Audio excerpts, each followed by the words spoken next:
Two bosses with two completely different ways of looking at things. Alexander Benuna is head of the Victorinox watch division. He supports the initiative fixing the ratio of the lowest and the highest salaries paid by any company at 1 to 12. Daniel Mori is the head of Visilab Opticians and is against the initiative. If you look at our basic wages, the level is 1 to 7. But then if you take into account bonuses, there's a maximum difference of 1 to 13. In other words, the lowest salary paid at Visilab is 45,600 francs per year, and Daniel Mori earns 7 times this in a bad year. In a good year, he would receive 13 times as much. And Victorinox? The difference between the lowest salary in the company and my own is less than 1 to 10. So the lowest paid employee at Victorinox earns 44,400 francs a year, and Mr. Benuna earns 10 times as much, namely 444,000 francs.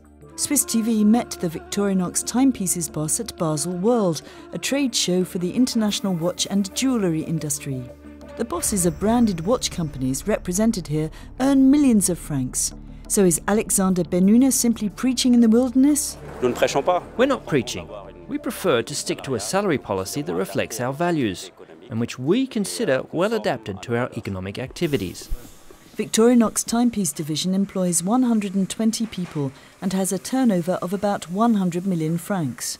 What's important is the sustainability of the company, which is now 100 years old.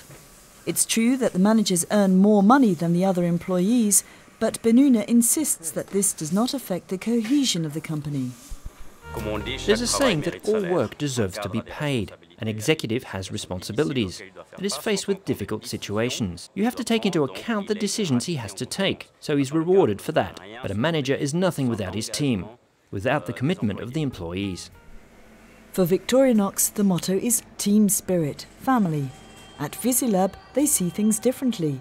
They employ 800 people and have a turnover of 200 million francs. When you're running a business, what's important is not correcting differences in salaries, but making sure the company is dynamic and performs well.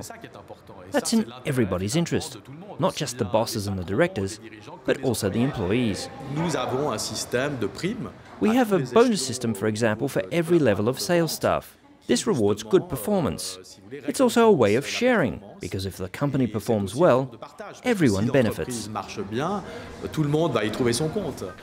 The salaries of the two bosses are fairly similar, and the average difference between the lowest and the highest paid in both companies is 1 to 10.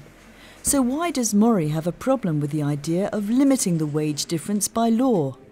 Why change a system that works?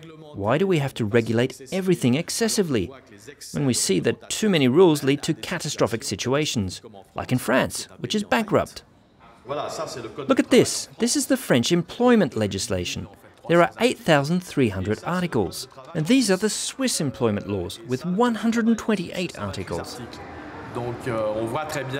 So you can see very well that the flexible solution we've chosen in Switzerland, with a minimum of red tape, works well.